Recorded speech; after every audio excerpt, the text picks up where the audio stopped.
मैं शिव जी के पूरा परिवार को चरणों में नमन करती हूँ। सभी गुरु भाई बहन के प्रणाम करती हूँ। आज मैं माता रानी का भजन सुनाने वाली हूँ। रथवा चढ़ के नौ बहिनिया अइलै घरवा मोर हो, अरे अइलै घरवा मोर दियवा बारए ननदो आंगनवा करई जोर, घरवा बारए ननदो आंगनवा करई जोर। रथवा चढ़ के नौ बहिनिया अइलन घरवा मोर हो, अरे अइलन घरवा मोर दियवा बारए ननदो तू घरवा करलई जो, दियवा बारए ननदो आंगनवा करई जो। हाली हाली अंगना में आसनी बिछाव, हाली हाली अंगना में आसनी बिछाव। गंगा जी के पनिया से चरण धोलाव, गंगा जी के पनिया से चरण धोलाव।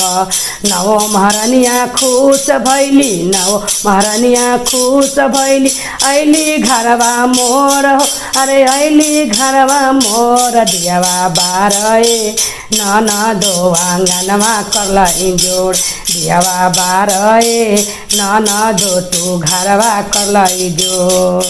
हाली हाली जाके मालिनिया के बोलाव, हाली हाली जाके मालिनिया के बोलाव।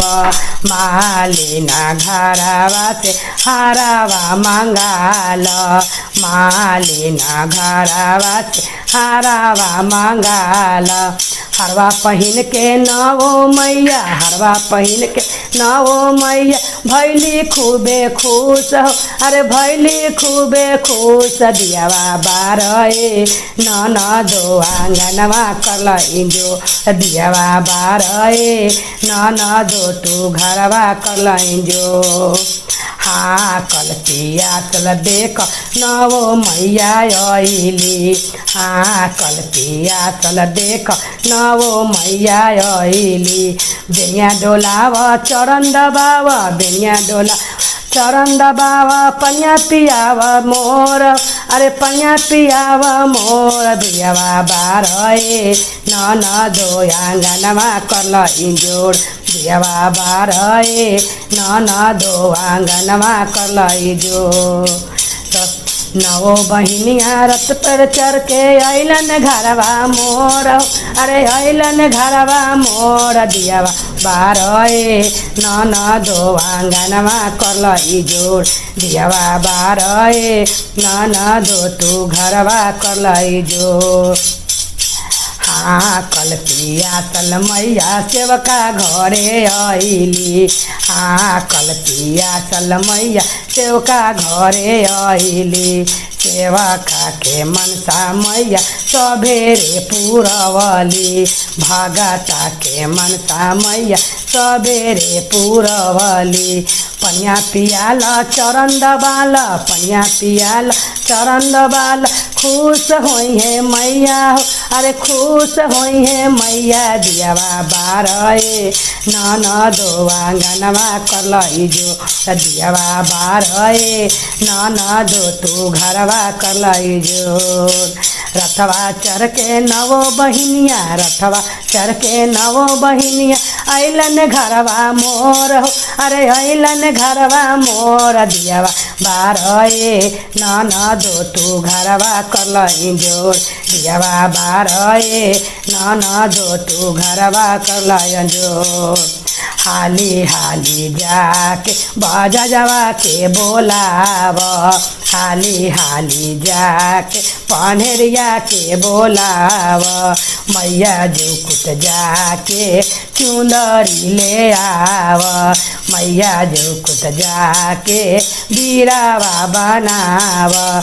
चूड़ी पहनिए बीरवा चबिए, चूड़ी पहनिए बीरवा चबिए, दिए आशीषवा ढेर हो, अरे दिए आशीषवा ढेर दियावा बारे नाना दो तू घरवा करल इंजोर दियावा बारे नाना दो तू घरवा करल इंजोर। रथवा चढ़ के नवो बहिनिया, रथवा चढ़ के नवो बहिनिया अइलन घरवा मोर, अरे अइलन घरवा मोर दियावा बारे नाना दो आंगनवा करल इंजोर दियावा बारे नाना दो तू घरवा करल इंजोर। हाली हाली जाके हलुवैया के बोलाव, हाली हाली जाके बनियावा के बोलाव, हाली हाली लड्डुआ के भोगावा लगाल, तू कपूरावा से आरती उतारल। नवो महारानिया खुश हुई है, नवो महारानिया खुश हुई है, दिहे आशीषवा खूब हो, अरे दिहे आशीषवा खूब दियावा बारे नाना दो आंगनवा करल इंजोर दियावा बारे नाना दो तू घरवा करल इंजोर। रथवा चढ़ के नवो बहिनिया अइलन घरवा मोर, अरे अइलन घरवा मोर दियावा बारे नाना दो आंगनवा करल इंजोर दियावा बारे नाना दो तू घरवा करल इंजोर। माता रानी भवानी की जय, भैरव भैया की जय।